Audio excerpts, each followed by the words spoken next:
2016 كانت سنة مليانة بالإنجازات على الصعيد الرياضي، وكان لملتقى قرطام النصيب الأكبر.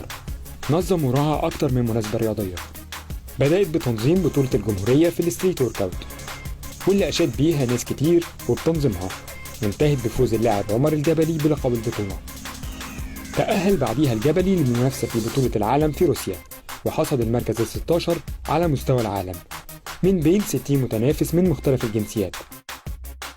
وبعد كده نظم ملتقى قرطام تصفيات كأس العالم في الستريت ورك أوت بمشاركة لاعبين مصريين وأجانب، واللي كانت في منطقة الصوت والضوء بالأهرامات. في حدث ضخم كان ليه صدى محلي وعالمي، وحضروا شخصيات عامة ومشهورة. وتم في نفس الحدث تكريم أبطال مصر الأولمبيين والبارالمبيين الفائزين بميداليات من مختلف المعادن تحت رعاية وزارة الشباب والرياضة وبحضور رؤساء الاتحادات. وفي نفس الإطار بدأ الملتقى برعاية أبطال مصر في رياضة الفيزيك، وتم تكوين فريق ملتقى قرطام اللي شارك في بطولات دولية كبيرة زي مستر أولمبيا في الأردن وبطولة دبي إكسبو، وآخرهم كان بطولة أحمد علي الدولية، وفاز بيها أحمد عبد الجليل بالمركز الأول.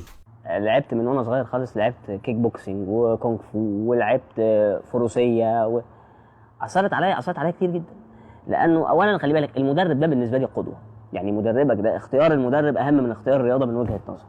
انا مدربي الاساسي اثر فيا كتير جدا جدا في حياتي عامه، في تعاملي مع الناس، في طريقه تفكيري. فالرياضه مش مجرد انك بتبني عضلات، هي بتبني شخصيه كلها على بعض.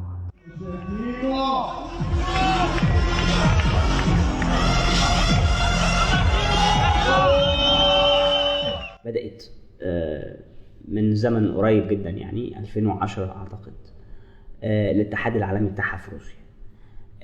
كانت عمل مسابقة هنا في 2015 صغيرة، مجموعة من الشباب هم الحقيقة اللي عملوها، وهم اللي ما زالوا شغالين معانا دلوقتي. بطولة الجمهورية كان بطولة قوية، أنا كنت بسميها جس النبض. كنا بنشوف لو هتجذب ناس كتير ولا لا، والحقيقة نجحت جامد جدا، وهي يمكن اللي خلتنا بعد كده نكبر ونعمل اهم حدث يمكن عملناه احنا في 2016. الستريت ورك اوت بالاخص مش مكلفه تماما. اشتغلت مع وزاره الشباب والرياضه على طول على الستريت ورك اوت، لانه زي ما قلت لك قبل كده ملهاش اتحاد. الحقيقه ساعدونا كتير جدا، وكانت قابلتنا مشاكل وهم حلوها معانا.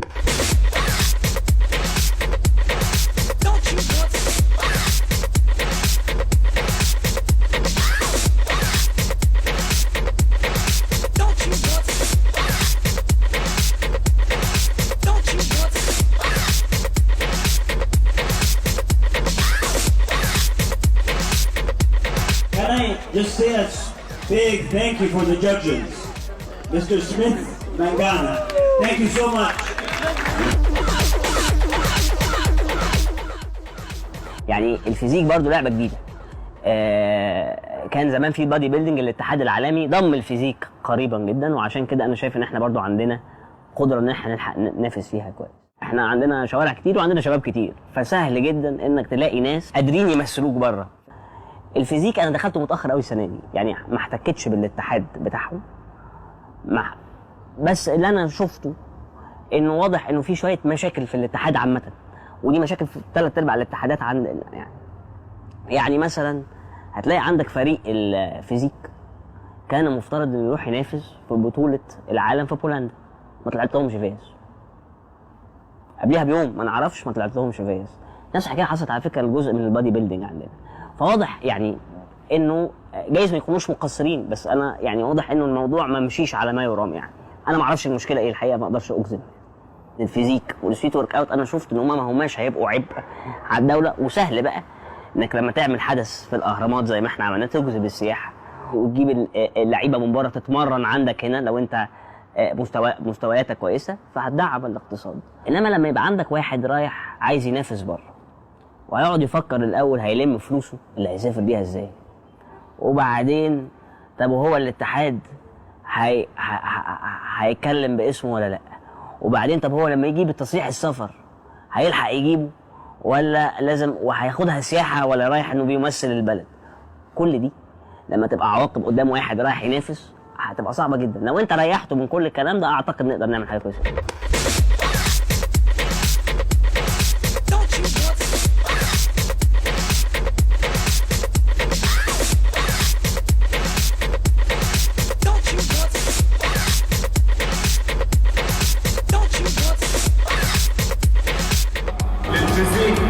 2016 40,000 جنيه جائزة الفائز الأول. انت النهارده ظروفك الاقتصاد بتاعك بيخلي فيه بطاله كتير، فبيخلي الشباب عندك دول تربه، لان ممكن يستقطبوا من الى الناس بقى المتطرفين دينيا في الجوامع والكلام ده، ياخدوهم وزي ما انت بتتكلم على حادث الكنيسه كده، او انه الشباب التانية اللي هي بايظه يعني تلاقيهم اندمجوا في المخدرات وهذا كده. الرياضه بقى اتعالج كتير قوي الموضوع ده، انا ما بتديكش وقت، خلي بالك الفراغ قاتل.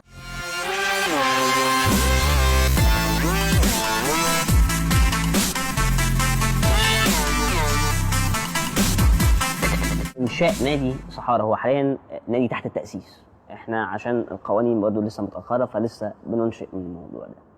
هو حاليا عندك، احنا خلي بالك برضه احنا كنا مركزين على الناشئين، احنا غير اي نادي تاني كان عايز يدور على فريق اول عشان ينافس واسمه يظهر وهذا الكلام. احنا ما عندناش كده، احنا لعبنا الاول على الناشئين، جربنا ننمي الناشئين بتاعنا، عملنا اكاديميه صحارى للكوره، والحقيقه انا شايف انها ناجحه جدا، تقريبا بتضم حوالي 200 لاعب من السن الصغير كله. فريق 17 عندنا كان اول مجموعته في الدرجه الرابعه النهارده واتاهل للمربع الذهبي. فريق 18 كمان كان اول مجموعته، والفريق الاول اعتقد تاني مجموعته حاليا. هو احنا دلوقتي كلنا لعيبه وجهاز فني والناس اللي حوالين النادي ده بنجرب نعمل النادي الاول، ننشئ نادي عشان ننافس بقوه. احنا امكانياتنا او اللي كنا بندعم بيها النادي زادت تقريبا 3 مرات، عرفنا نجيب سبونسر شويه وعرفنا نلم سبورت يعني دعم من كذا جهه. احنا على طول بنبص على الاول. قررت فعلا ان احنا هنشتغل على انشاء نادي بجد، والمره دي بنتكلم بجد، يعني احنا هنشتغل بمجهودنا وهنجرب نجيب سبونسرز وهنشتغل فعلا على اساس ان احنا نعمل نادي، ولما بنعمل نادي هنعمل نادي جديد.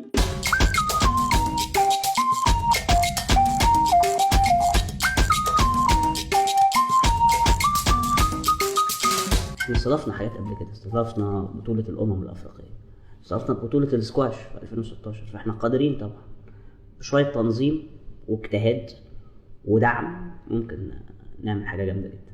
احنا عندنا النهاردة يمكن ملتقى قرطام مع التحرير هيحطوا أجندة واضحة جدا لأهداف هم عايزين يحققوها. بناء على هذه الأهداف أنا ما أقدرش أقولها لك دلوقتي لأن احنا لسه ما اتبعناش. هنبتدي نبص الفيزيك هنعمل فيه إيه، الستريت ورك اوت هنعمل فيه ايه، ويا ترى احنا هنعمل سبونسر للاشخاص ولا الايفنتات. يعني في شويه كده مبادئ هتبان اكتر، واحنا يمكن عايزين نعمل تشانل مختصه للرياضه وللشباب، فدي من ضمن الحاجات اللي عايزين نعملها ان شاء الله في 2017. هو الشباب ده هي الطاقه بتاعت اي مجتمع، لا تبقى طاقه ايجابيه لا تبقى طاقه سلبيه. 2016 خلصت بس الانجازات لسه ما خلصتش.